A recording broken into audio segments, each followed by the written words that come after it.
guys, Mick from 47 Industries here, giving you a bit of an update for thumbpump.com on the Australasian Safari. This is the first of many videos, hopefully, that we do over the course of the next week and a half, just to give a bit of an idea of what the guys go through at such a massive event as the Australasian Safari. Sig Chrome and CRC have been kind enough to come on board and donate toolboxes and CRC products to all of the quad riders in the event, all 6 of them. So it's not just my X-Team guys who are getting the benefit this time, it's all of the quad guys who do this fantastic event.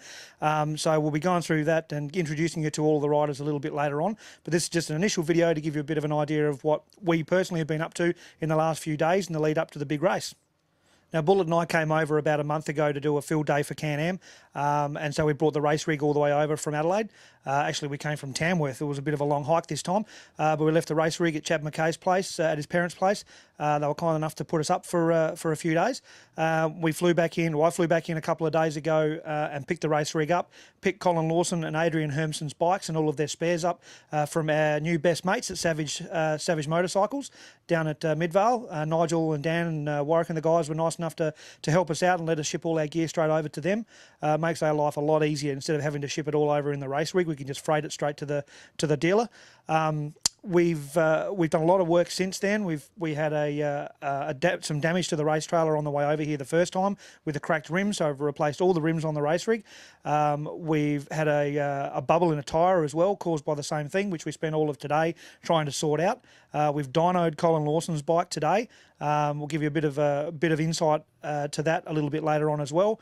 We went down to the guys at Legend Quads and caught up with Brett. He was nice enough to open at about 6-7 o'clock this morning for us to get that done. You'll find a lot of the guys in the industry, in the quad industry, are like that. If there's a race on in their local area and there's something they can do to help and it's a bit out of the ordinary and they need to do a bit of extra work, they're more than happy to do it for us. So thank you again to Brett and Lorraine for helping us out with that. The ceremony will start taking place down at Hillary's at the moment, where the guys are.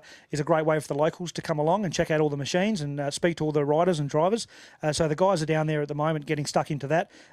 You can see a little bit of footage here that we took down there. The machines are looking fantastic. The boys have done a great job. We'll do a review on each of the machines a little bit later on for you to have a look at, hopefully in the next couple of days when we get a bit of time.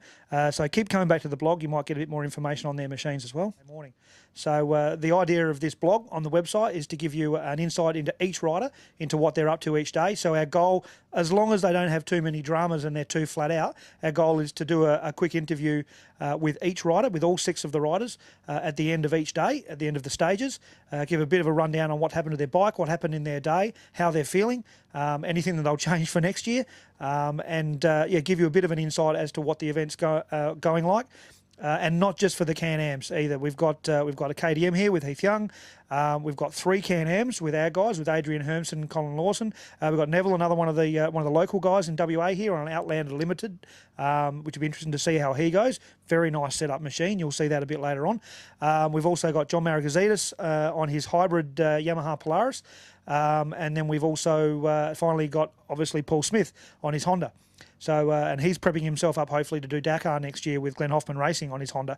So it'll be interesting to see how his machine goes, see how he holds up, see how all the guys go. It's going to be a good year this year. We've got a nice tight group of guys, of 6 guys. We're all chipping in there together, helping each other out. Obviously, we're all racing against each other, but the quad industry is very tight, so we'll do what we can to help each other out.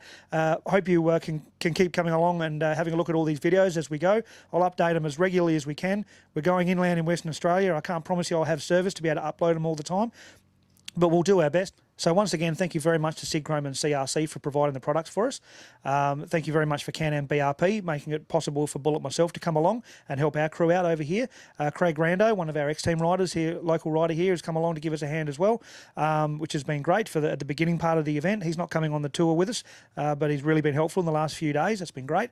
And thank you to all of the guys who are taking part in the event and being involved in getting these videos up to you so you can see what's going on at such a fantastic nav rally. And hopefully you get the bug and want to come along next year to what I believe is one of the best nav rallies in the world.